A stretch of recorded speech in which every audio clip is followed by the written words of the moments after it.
The bird that Robert's going to share with you is a very interesting bird, and I find his take on it exciting to me. I enjoy listening to it. Well, this particular bird people often look at and they call it ugly and stupid, and I think it's really unfair. This is not a hunting bird. It's true we don't use this bird in falconry because, well, what is a raptor? A raptor is a bird that captures meat. We call it a raptor from a Latin word meaning to grasp. This bird does not have strong feet, but he does have an amazing sense of smell and an amazing beak, an amazing stomach. This bird wakes up in the morning and does a wonderful service for us. He goes out and he eats all the dead animals on the roads and in the highways and everywhere that they are, whether they be rotten, covered in maggots, covered in fleas, covered in poisons or disease, he will be able to eat these creatures and take them out of the system. I've seen you eat lunch like that. If he did not do this for us, what would happen is the rain would fall upon these animals, the water would go into our streams, our lakes, our ponds, and then we would take in those diseases and we ourselves would get sick. So this bird does us an amazing service. We have two of this kind of bird in the area. One has a red head, and we call it a turkey vulture, and the other has a black head. It's called a black vulture. This is a black vulture.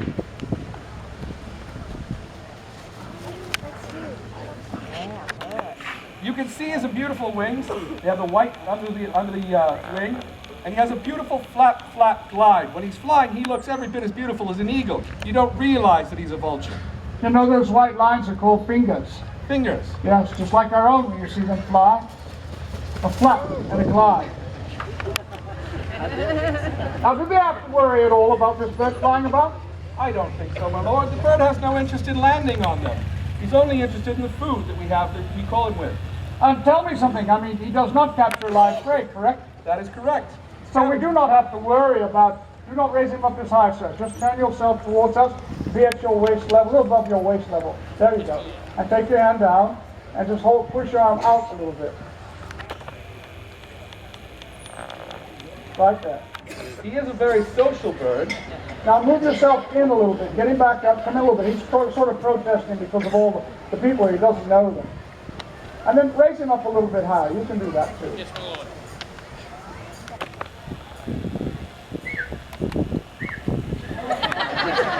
By the way, you know how these birds find their food, Lord Faulkner?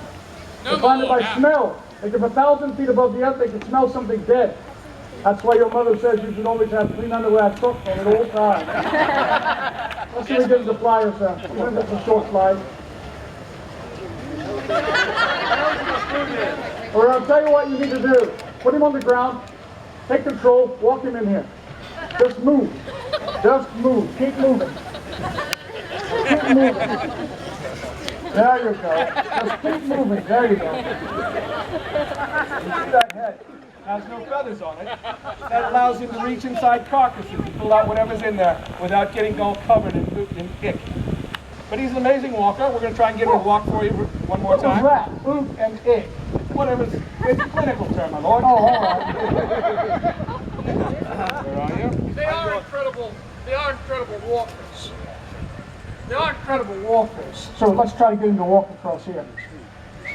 Now you got to stay still. There you go. Now move yourself back now. Try to get him to go that direction.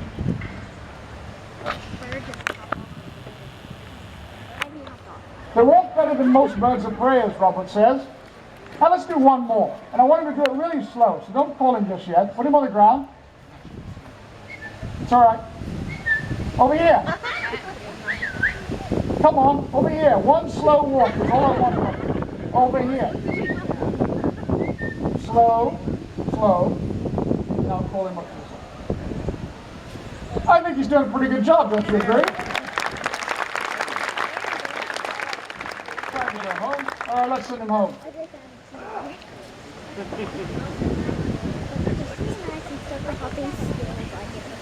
afternoon, ladies and gentlemen. As you all know, there are birds of prey both the day and the night. Now, you've seen many of these birds of prey that you would see during the day. But now, why don't we talk about these birds of prey that you would see at night? Well, most of you know that these are called owls. And there are many different types of owls that eat many different types of things, just as the birds of prey of the day eat various types of things. As you know, the hawks eat the animals of the ground, and the falcons eat the animals of the air. Well, likewise, certain types of owls eat various different animals. The first owl I'd like to share with you today is called the great horned owl. Let's have a look, please. Great horned.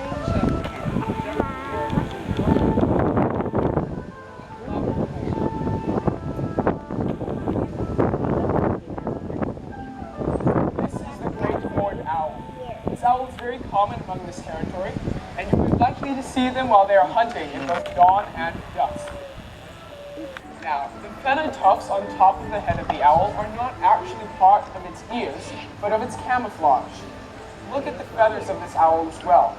Imagine how well this bird would blend in against the bark of a tree. Oh, I forgot. They don't have any. Look at the eyes of the owl as well. These eyes are actually not round like our eyes, but mushroom-shaped, and they take up almost all of the space in the owl's skull. Thus, that is why the owl is able to move its head many degrees, not all the way around as I'll show you later, but many degrees, because it cannot move its eyes. Young master, make sure that you talk loud enough so that everyone back there can hear you. I know that you can talk loud. You've yelled at me several times. I want all of you to realize that this young master did not know that he was going to talk in front of you until about a half an hour ago. He went to the bathroom 3 different times before he came on here. Go on with it. Madam, would you please open the wings of this owl so that we may show them their shape? Now, if you look closely, these wings are more shaped like those of a hawk than of a falcon. They are large, long, and broad. Now, you may be wondering, why is it that owls are silent while they fly? Well, the reason for that is that the feathers of the wings are shaped differently than those of the hawks or the falcons. They have serrations upon their edges, making them soft, and thus they're able to move through the air quietly. This bird eats larger animals on the ground, and its favorite food is actually skunks. Now, I know that sounds rather gross, but if you think about it, imagine if a skunk were to contract rabies. It'd be wandering around, it could bite somebody. Well, fortunately, this bird is immune to rabies because of its higher body temperature. So it is able to cleanse the earth of these diseased animals, allowing it to be a safer place for us to live. Now, while this owl eats very large animals, there are owls on the other side of the spectrum. They eat insects. These are called screech owls. May we please see those birds now?